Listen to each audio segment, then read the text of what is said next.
Selamat pagi Bu Kristi dan teman-teman semua.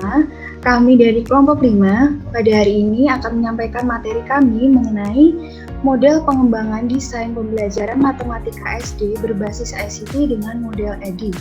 Sebelum kami menyampaikan materi, perkenankan kami untuk memperkenalkan diri. Saya Teresia Cynthia Widiana, kemudian ada teman saya Valerius Riko Hernawan, Bella Siregar, dan Omega Natalia. Pada hari ini, materi yang akan kami sampaikan yang pertama, pengertian model EDI, kemudian yang kedua, ada prosedur pengembangan produk dengan model EDI, dan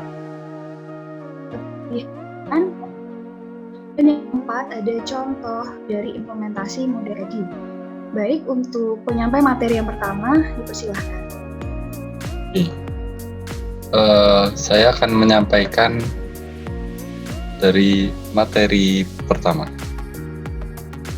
pengertian. Nah, di sini yang pertama ada dari Angko dan Mustaji tahun 2013. ADI adalah model pengembangan yang dapat beradaptasi dengan sangat baik dalam berbagai kondisi yang memungkinkan model ini tersebut dapat digunakan hingga saat ini.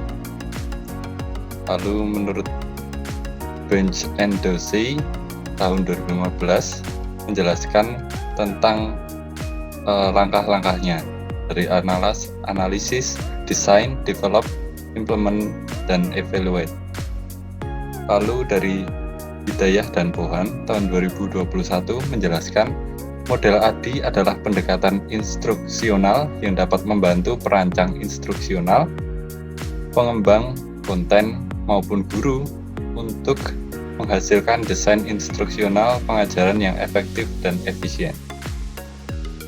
Nah, dari beberapa pengertian ADI menurut beberapa ahli tadi, maka dapat kami ringkas bahwa model ini adalah model pengembangan desain pembelajaran yang dapat beradaptasi dengan segala kondisi hingga saat ini dengan proses analyze, design, develop, implement, serta evaluate yang setiap prosesnya saling terhubung satu sama lain untuk menghasilkan pembelajaran yang efektif dan efisien. Selanjutnya saya kembalikan ke moderator.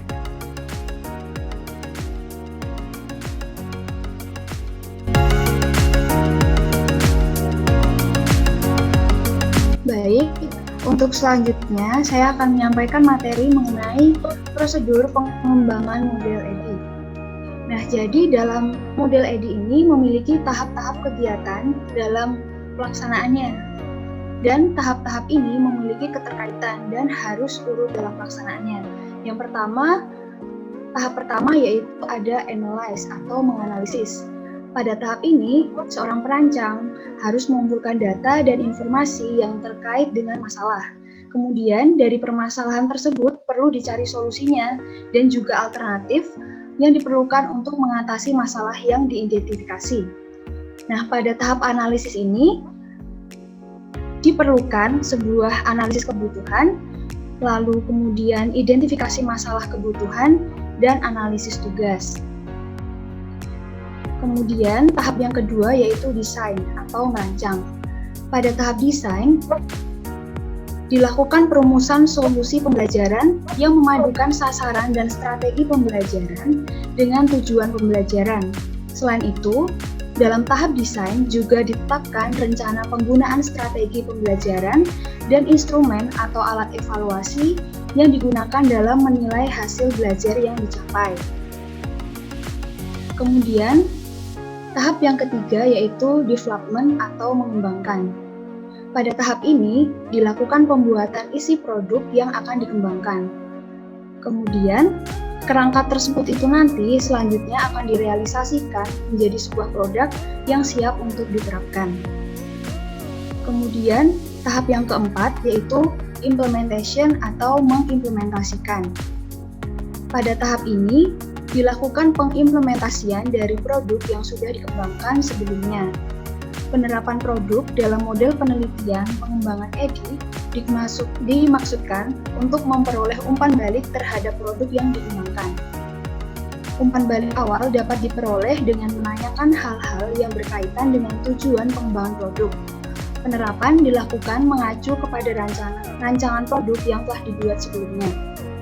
Kemudian, tahap terakhir yaitu evaluation atau mengevaluasi. Evaluasi merupakan tahap akhir dari penerapan model EDI.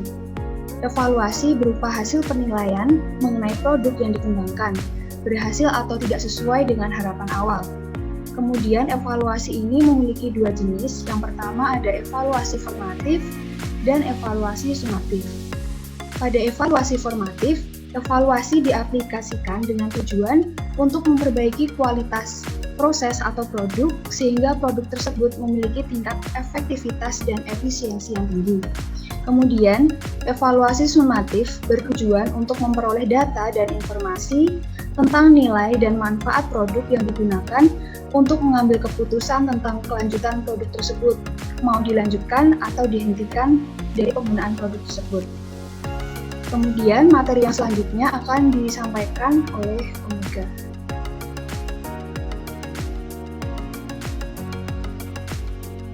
Baik, untuk materi selanjutnya kita akan membahas tentang kelebihan dan kekurangan model ADI.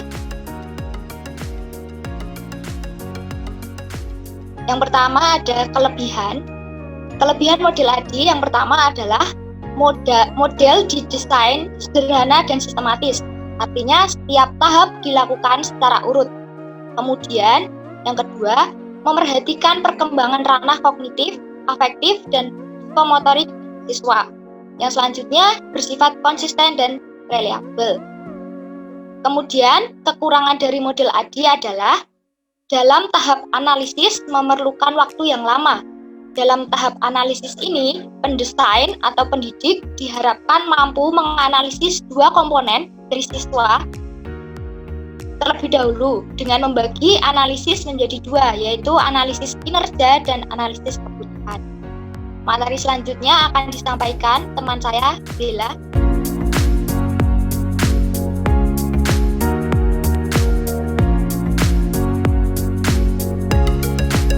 Baiklah, saya akan menjelaskan mengenai contoh ADI.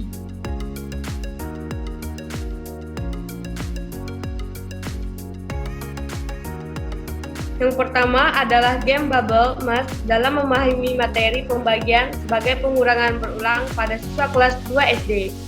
Media game Bubble Math ini memiliki fitur dan kontrol seperti game Bubble shooter klasik lainnya. Ada sejumlah bubble yang tersedia dan sebuah penembak yang digunakan untuk menghancurkan bubble. Berbeda dengan game yang sudah ada sebelumnya, game ini dikembangkan untuk masing-masing aspek, yaitu 1 untuk yang tidak baik dan 5 untuk yang sangat baik. Peneliti membuat rentang skor pada masing-masing kategori dengan cara membuat rentang skor pada masing-masing kategori.